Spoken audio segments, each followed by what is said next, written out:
어제 토트넘이 너무나 답답한 경기력을 보여줬기 때문에 여러 가지 문제점들이 있었지만 그 중에서 가장 큰 문제점 중 하나가 손흥민이 전방이 아니라 너무 내려온 지역에서 볼을 받는다 라는 것이었거든요. 이 문제는 어디서부터 시작하냐면 어제 경기에서 벤탄쿠르가 경고 5장을 받으면서 징계로 경기를 나오지 못하는 경기였고, 여기에 대해서 부상 때문에라도 경기를 나오지 못하는 상황이었어요. 그러다 보니까 어제 미드필더 라인이 호이비에르와 비수마, 이 두 명의 선수로 구성이 됐는데 이 두 명의 선수가 볼을 전개시키는 역할을 잘 수행하지 못했습니다. 그리고 여기에 대해서 원래 토트넘이 중원을 거쳐서 전방으로 볼을 전개하는데 그렇게 뛰어난 팀이 아니기 때문에 수비 라인에서 특히나 로메로가 살짝 올라와서 볼을 전개하는데 큰 도움을 줬었는데, 로메로도 월드컵 결승전까지 소화했기 때문에 어제 경기에서는 명단에 아예 빠져 있었죠. 이제 그러다 보니까 수비 라인에서 미드필더 라인, 그리고 미드필더 라인에서 공격 라인까지 볼을 전개시키는 과정에서 토트넘이 매우 어려움을 겪는 경기였습니다. 그리고 이렇게 3-4-3 전형을 사용할 때 볼을 전개하는 데 문제가 있다면 공격 라인에서 특히나 좌우 측면 공격수들이 미드필더 라인을 도와서 많이 내려와주고, 많이 내려온 이후에 볼을 받아주고 볼을 끌고 올라가는 이러한 플레이들을 많이 보여줄 때가 많거든요. 그래서 어제 경기에서는 호이비에르와 비수마, 이 두 선수가 볼을 전개하는 플레이가 부족하다 보니까 손흥민과 쿨루셉스키가 많이 내려와 줄 때가 많았습니다. 그래서 예를 들면 이러한 장면들이 어제 많이 나왔었는데, 이 장면도 보시면 중원에서 비수마와 호이비에르 두 명의 선수가 볼을 소유하고 있는데 볼을 전개하는 게 답답하니까 앞선에 있었던 쿨루셉스키가 내려와주는 모습을 볼 수가 있고요. 여기에 더해서 왼쪽 측면에서는 화면에는 보이지 않지만 손흥민이 내려와 주려고 노력하는 모습을 볼 수가 있습니다. 결국에는 손흥민이 많이 내려와서 볼을 받아주려고 하고, 이때 호이비에르가 볼을 끌고 올라가지 않고 앞선에 있는 손흥민에게 패스를 건네주는 모습을 볼 수가 있었어요. 그래서 결과적으로는 손흥민이 내려와서 볼을 받게 되는데, 이렇게 되면 손흥민이 내려와서 볼을 받을 때 너무 낮은 위치까지 내려와서 볼을 받다 보니까 수비 라인 뿐만 아니라 상대의 미드필더 라인 뒤에서 볼을 잡게 됩니다. 그런데 이렇게 되면 손흥민이 득점을 하기 위해서는 상대의 미드필더 라인도 이겨내야 되고, 그리고 이 미드필더 라인을 돌파한 이후에도 상대의 수비 라인도 또다시 상대해야 되는 상황이 나와요. 그러다 보니까 내려와서 볼을 받게 되면 자연스럽게 이겨내야 되는 선수들의 숫자가 많아지게 되는 거거든요. 그러다 보니까 공격수들이 득점에 집중하기 위해서는 조금 더 페널티 박스 주변에서 볼을 잡는 것이 매우 중요합니다.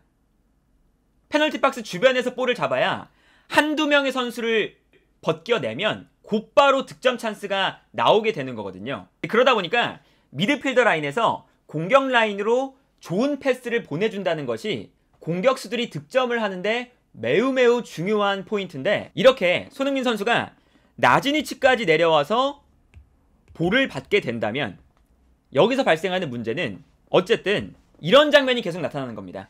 손흥민이 내려와서 볼을 받기 때문에 상대해야 되는 손흥민 앞에 있는 수비의 숫자가 너무나 많아요. 그러다 보니까 손흥민이 이 많은 선수를 벗겨내고 슈팅을 하기에는 사실은 무리가 있기 때문에 어쩔 수 없이 이 수비 라인 밖에서 너무 멀리 떨어진 위치에서 슈팅을 할 때가 많이 나왔습니다. 그리고 이렇게 수비 라인 밖에서 슈팅을 하게 되면 자연스럽게 득점할 수 있는 가능성도 떨어지게 되겠죠. 어제 손흥민이 슈팅을 한 위치를 보면요, 대부분 내려와서 볼을 받은 이후에 앞선의 수비 라인이 형성되어 있는 상황에서 슈팅을 시도하는 이런 장면들이 많이 나왔었거든요. 근데 이 위치에서 슈팅을 하면 사실은 득점할 수 있는 가능성이 많이 줄어들다 보니까 손흥민이 분명히 토트넘에서 가장 중요한 득점 자원임에도 불구하고 득점을 기록할 수 있는 위치에서 볼을 잡거나 슈팅을 하는 빈도가 매우 적었습니다.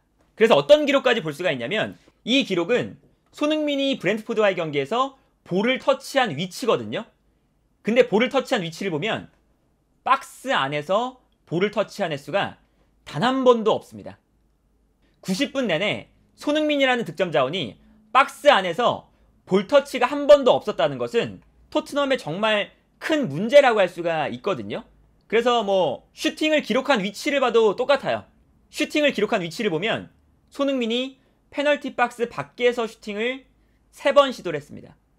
그러니까 그만큼 손흥민 선수가 조금 과도할 정도로 내려와서 볼을 받는 빈도가 늘어났고, 그리고 내려와서 볼을 받을 때 이미 상대의 수비가 앞선에 많이 배치가 되어 있으니까 손흥민이 슈팅을 하기가 매우 어려운 상황이 되어가고 있다. 이렇게 볼 수가 있거든요. 그래서 어제 경기에서 손흥민 선수의 활동 반경을 봐도 페널티 박스 안으로 들어가 있지 않는 모습을 볼 수가 있고, 페널티 박스 밖에서 특히나 하프라인 밑에까지 내려와서 볼을 받아주려는 플레이를 많이 가져갔다. 이러한 모습을 볼 수가 있고요. 이게 얼마나 안 좋은 히트맵이냐면 도어티의 히트맵을 보면요, 도어티는 손흥민 선수보다 박스 안으로 들어가는 빈도가 훨씬 더 많았습니다. 그것은 페리시치도 마찬가지고요. 페리시치의 히트맵을 봐도 페리시치가 박스 안으로 들어가는 빈도가 손흥민보다 많다는 것을 알 수가 있죠. 그리고 페리시치뿐만 아니라 호이비에르 또한 마찬가지입니다. 호이비에르가 어제 경기에서 페널티 박스 안으로 침투하는 빈도가 종종 있었는데, 호이비에르도 이렇게 박스 안으로 침투하는 빈도가 어느 정도 있는데, 호이비에르, 페리시치, 도어티, 이 선수들보다 손흥민이 박스 안으로 들어가는 빈도가 적다. 이것은 어쨌든 손흥민 선수의 폼도 당연히 100%는 아닙니다. 당연히 얼굴 부상 때문에 완벽한 컨디션도 아니고 경합하는 상황에 어려움도 있고 여러 가지 문제점들이 있지만, 손흥민의 컨디션도 나쁜데 여기에 더해서 중원에서 전방으로 나가는 패스의 질까지 좋지 않다 보니까 손흥민이 너무나 내려와서 볼을 받고, 내려와서 볼을 받다 보니까 슈팅할 수 있는 찬스는 적어지고 득점할 수 있는 가능성도 줄어든다. 이것이 어제 경기에서 손흥민 선수가 득점할 수 있는 찬스를 거의 잡지 못했던 가장 큰 이유가 아닐까 싶고요. 이제 그러다 보니까 토트넘의 가장 큰 문제점은 공격 라인으로 패스가 도달하지 않다 보니까 어제 경기에서도 토트넘이 결국에는 만들어가는 플레이를 못하겠으니까 이렇게 그냥 단순하게 박스 안으로 랑글레가 뛰어들어가는 케인에게 패스를 넣어준다. 이 단순한 패턴에서 득점이 만들어졌었거든요. 근데 이 단순한 패턴이 사실은 공중볼로 들어오는, 정말 만들어가는 플레이가 아니고 발밑으로 오는 플레이가 아니다 보니까 손흥민이 이러한 상황에서는 딱히 강점을 보여줄 수 없는 상태가 되는 거죠. 그래서 어제 경기는 여러모로 손흥민 선수가 활약하기가 매우 힘든 경기였고, 그러한 장면들이 반복이 되면서 사실 이러한 모습들이 이번 시즌 시작할 때부터 계속 나왔던 장면들이거든요. 근데 어제 경기에서도 오랜만에 프리미어리그가 다시 재개하는 경기에서도 이러한 문제점들이 또다시 반복이 됐다. 이것은 분명히 후반기에 토트넘이 풀어나가야 되는 문제점이 아닐까 싶네요.